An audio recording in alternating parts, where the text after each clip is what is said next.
Perkenalkan, saya Yola Samuel, mahasiswa Politeknik Negeri Manado, asal saya dari Ambon. Saat ini saya akan menjelaskan kepada teman-teman semua beberapa materi dari mata kuliah Customer Service. Yang pertama yaitu kita masuk dalam materi tentang kepuasan pelanggan. Apa sih itu kepuasan pelanggan? Nah, kalau Walker mendefinisikan kepuasan pelanggan itu sebagai suatu keadaan di mana kebutuhan, keinginan, dan harapan pelanggan dapat terpenuhi melalui produk yang dikonsumsi. Nah, ini berarti kepuasan pelanggan ini dapat disimpulkan sebagai bagaimana perasaan seorang pelanggan tentang produk yang dia konsumsi. Apakah produk yang ia konsumsi itu adalah seperti yang ia harapkan atau tidak. Nah, perasaan ini bisa berupa perasaan kecewa maupun perasaan senang. Nah, teman-teman, kepuasan pelanggan ini sangat penting untuk meningkatkan loyalitas suatu produk atau merek. Nah, kepuasan pelanggan ini juga teman-teman merupakan faktor yang sangat penting bagi sebuah perusahaan atau sebuah usaha. Mengapa saya katakan demikian, teman-teman? Karena begini, ketika seorang konsumen telah mengonsumsi sebuah produk dan jika produk tersebut sesuai dengan apa yang ia inginkan atau sesuai dengan apa yang ia harapkan, berarti ada nilai tersendiri bagi produk tersebut. Nah, ketika ia merasa puas dengan apa yang ia gunakan, maka ia akan mempercayai perusahaan tersebut. Nah, jadi di kemudian hari nanti ketika perusahaan menawarkan produk yang sama, ia akan membeli. Bahkan ketika ada produk-produk yang beda lagi yang akan ditawarkan, otomatis kemungkinannya dia akan memilih juga. Karena kenapa? Karena dia telah mempercayai produk awal, produk lainnya itu bagus. Berarti produk yang akan muncul juga merupakan produk yang dapat dipercayai, produk yang akan sesuai dengan harapannya. Nah, bahkan lebih dari itu teman-teman, ketika dia merasa sangat puas atau produk yang ia inginkan sesuai dengan harapannya, maka ia akan mempromosikan produk tersebut kepada rekan-rekannya atau teman-temannya, sahabat karibnya, atau orang-orang yang di sekitarnya. Dengan demikian akan menambah jumlah konsumen bagi sebuah perusahaan. Nah, itu penjelasan singkat saya tentang kepuasan pelanggan. Berikutnya kita masuk dalam materi tentang strategi meningkatkan kepuasan pelanggan.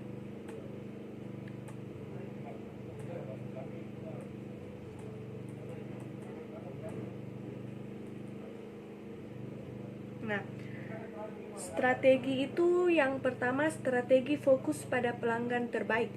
Nah, perusahaan yang ingin menerapkan program kepuasan pelanggan harus memiliki produk berkualitas baik dan layanan prima. Nah, dalam artian di sini untuk mendapatkan hati seorang pelanggan atau mempertahankan pelanggan atau menciptakan pelanggan yang baru, perusahaan harus mampu menciptakan produk yang sesuai dengan keinginan pelanggan tersebut. Yang berikut, strategi fokus pada pelanggan terbaik. Nah, perusahaan yang berfokus pada pelanggan dapat memperoleh 20% dari pelanggan yang secara rutin mengkonsumsi dari 80% dari penjualan produk. Nah,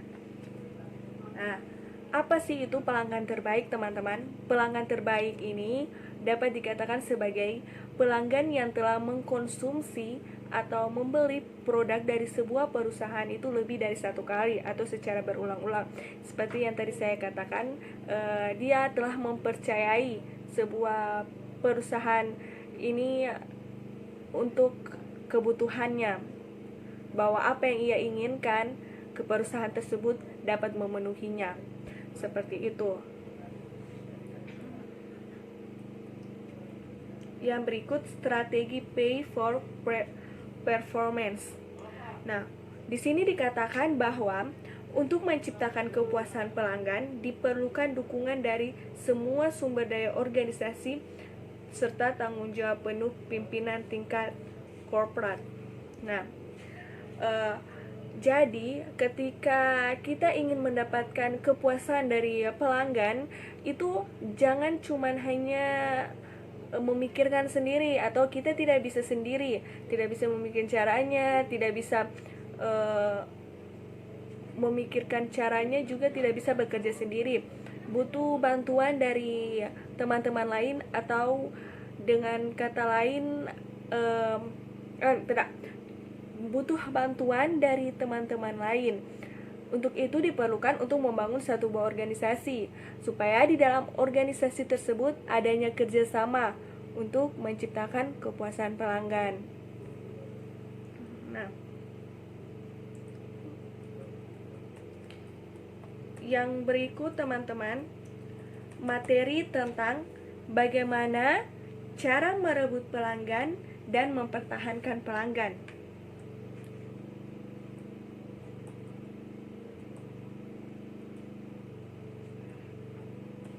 Nah, teman-teman, untuk mendapatkan pelanggan tetap atau pelanggan terbaik ini, waktunya bukan diperlukan waktu berhari-hari, bukan cuma 1 hari, teman-teman.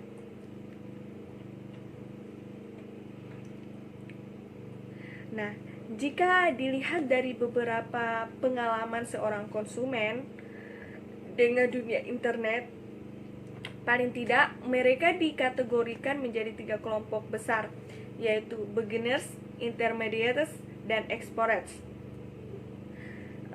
Seorang konsumen yang diklasifikasikan sebagai beginner jika yang bersangkutan baru saja belajar mencoba untuk menggunakan internet. Nah, yang dilakukan tipe orang ini biasanya adalah mencari informasi sehubungan dengan berbagai produk atau jasa yang diperlukan melalui cara yang paling mudah, yaitu menggunakan search. Nah, interaksi 2 arah antara konsumen dengan perusahaan belum terjadi di tahap ini. Bagaimana cara yang perlu dilakukan ketika interaksi 2 arah antara perusahaan dan konsumen belum terjadi? Nah, yang perlu dilakukan oleh perusahaan adalah mencoba untuk meningkatkan inisiatif konsumen tersebut untuk melakukan hal-hal lain di internet, sehingga mereka mulai tertarik untuk mengadakan transaksi jual beli. Yang berikut konsumen yang dikategorikan sebagai intermediates.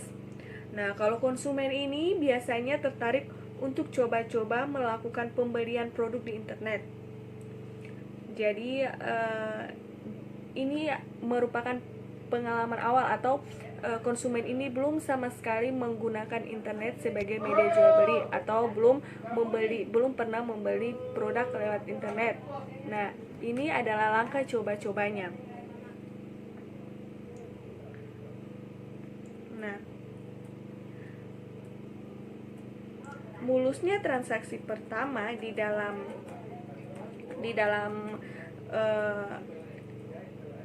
ini akan sangat menentukan keinginan konsumen untuk melakukan hal serupa di kemudian hari.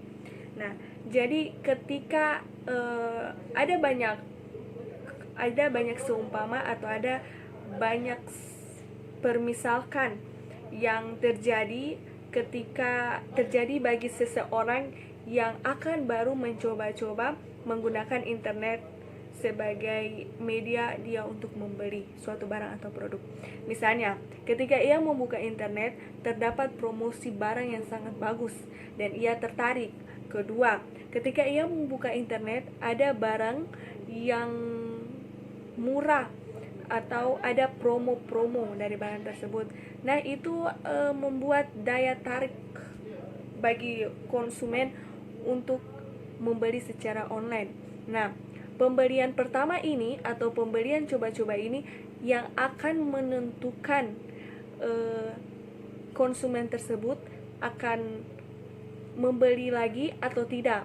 Nah, untuk itu harus diperlukan strategi yang baik mulai dari bagaimana kurir menyapa konsumen pertama ini sampai pada barang yang baik dan kualitas barang tersebut bagus.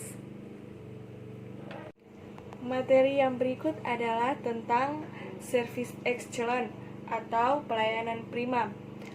Berbicara tentang pelayanan berarti ini melayani pelanggan. Nah, pelayanan prima ini teman-teman merupakan usaha melayani kebutuhan orang lain. Nah, jadi apa yang dibutuhkan oleh konsumen dapat dilayani oleh pelayanan prima.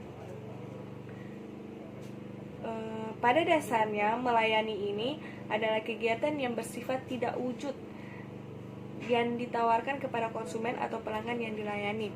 Karakteristik melayani dinyatakan sebagai berikut. Yang pertama, sifatnya tidak bisa diraba, berlawanan sifat dengan produk barang jadi yang berwujud. Yang kedua, merupakan tindakan nyata. Dan yang ketiga, kegiatan produksi dan konsumsi tidak dapat dipisahkan secara nyata. Nah, di sektor publik ada 3 fungsi pelayanan yang dilakukan pemerintah. Yang pertama yaitu environmental service, development service, dan protective service. Pelayanan oleh pemerintah dibedakan berdasarkan siapa yang menerima pelayanan tersebut, apakah pihak tersebut merupakan individu atau kelompok. Nah, kemudian konsep barang layanan terdiri dari barang privat atau private goods dan barang layanan kolektif atau public goods. Nah, pelayanan prima ini juga teman-teman merupakan suatu pola layanan terbaik dalam manajemen modern. Kenapa? Karena ia mengutamakan kepeduliannya terhadap pelanggan. Apa yang pelanggan butuh itu ia peduli. Nah, layanan prima di dalam dunia bisnis dapat juga disebut sebagai excellent service, customer service, dan customer core. Pada dasarnya semuanya adalah sama karena sama-sama melayani. Hanya konsepnya saja yang berbeda.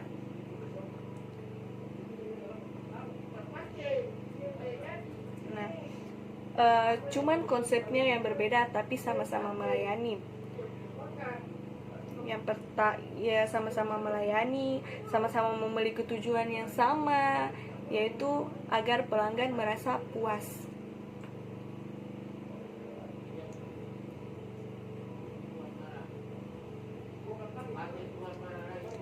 Namun dari beberapa definisi tentang service excellent tadi atau pelayanan prima yang telah saya katakan tadi, terdapat beberapa kesamaan, yakni kualitas merupakan usaha untuk memenuhi harapan pelanggan. Nah, jadi harapan senang dari pelanggan itu tergantung pada kualitas produk yang kita berikan. Apa yang kualitas itu baik, ya pasti respon pelanggan terhadap kita juga baik. Yang kedua, kualitas merupakan kondisi mutu yang setiap saat mengalami perubahan. Yang ketiga, kualitas mencakup proses produk, barang, jasa, dan lingkungan.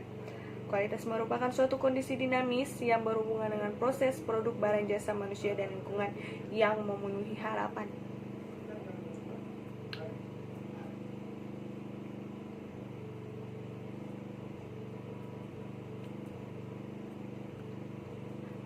Nah, untuk ada dalam layanan prima atau service excellent, ada beberapa konsep dasar yang harus dipenuhi. Yang pertama yaitu kemampuan. Kemampuan atau ability ini merupakan kemampuan seseorang di dalam bidangnya tertentu yang dibutuhkan oleh seorang manajemen. Yang kedua, sikap atau attitude. Sikap ini merupakan perilaku yang ditonjolkan untuk konsumen. Nah, jadi sikap ini bagaimana perilaku ketika berhadapan dengan konsumen. Yang ketiga, penampilan. Karena penampilan fisik ataupun non-fisik ini yang merefleksikan kredibilitas kepada pelanggan. Yang keempat, perhatian. Perhatian ini seumpamanya kepedulian terhadap pelanggan yang berkaitan dengan kebutuhan atau keinginan dari konsumen atau pelanggan ini, seperti memahami apa yang ia kritik. Yang kelima, tindakan atau action ini merupakan kegiatan nyata yang diberikan kepada pelanggan. Dan yang keenam, tanggung jawab. Sikap keberpihakan kepada pelanggan sebagai bentuk kepedulian untuk meminimalkan ketidakpuasan pelanggan.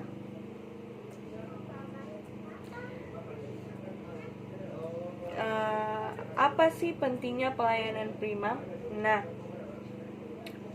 pelayanan prima ini merupakan peranan yang sangat penting dalam bisnis, baik dari sisi pelanggan internal maupun eksternal. Seperti semboyan para pelaku bisnis yang menyatakan seperti ini: bila pegawai tidak terpuaskan, Anda tidak akan mempunyai pelanggan yang terpuaskan. Nah, maka dengan melaksanakan pelayanan prima di lingkungan internal akan menunjang kelancaran proses produksi barang atau pembentukan jasa. Pelayanan prima bagi pelanggan eksternal. Kebutuhan dan keinginan pelanggan merupakan peluang sangat besar bagi perusahaan untuk mendapatkan keuntungan dari produk, barang, atau jasa yang ditawarkan. Memberikan pelayanan prima kepada pelanggan eksternal diharapkan dapat meningkatkan loyalitas kepada perusahaan. Karakteristik pelayanan prima. Nah, agar pelanggan merasa puas kepada produk, barang, atau jasa yang ditawarkan, pribadi yang prima tujukan dengan indikator-indikator sebagai berikut. Yang pertama, pelayanan yang ramah. Yang kedua, bersifat sopan dan penuh hormat. Tampil yakin, memberi kesan ceria, penampilan rapi, senang bergaul, mudah memaafkan, senang belajar dari orang, senang pada hal-hal yang etis dan wajar, pandai menyenangkan orang lain. Apa sih tujuan dari pelayanan prima ini? Nah, tujuan dari pelayanan prima ini adalah memberikan pelayanan yang memuaskan pelanggan dan berfokus hanya pada pemberian layanan kepada pelanggan. Pada sektor publik, pelayanan prima didasarkan pada pelayanan dan pemberdayaan. Pelayanan prima yang diberikan oleh sektor bisnis berorientasi pada profit, sedangkan pelayanan prima yang diberikan oleh sektor publik bertujuan untuk memberikan kebutuhan masyarakat dengan cara baik. Secara lebih luas, keberhasilan pelayanan prima diharapkan berujung pada hasil sebagai berikut. Pelanggan memutuskan langsung membeli produk ketika melakukan pelayanan prima tersebut. Yang kedua, pelanggan akan lebih sering membeli produk atau adanya tingkat loyalitas.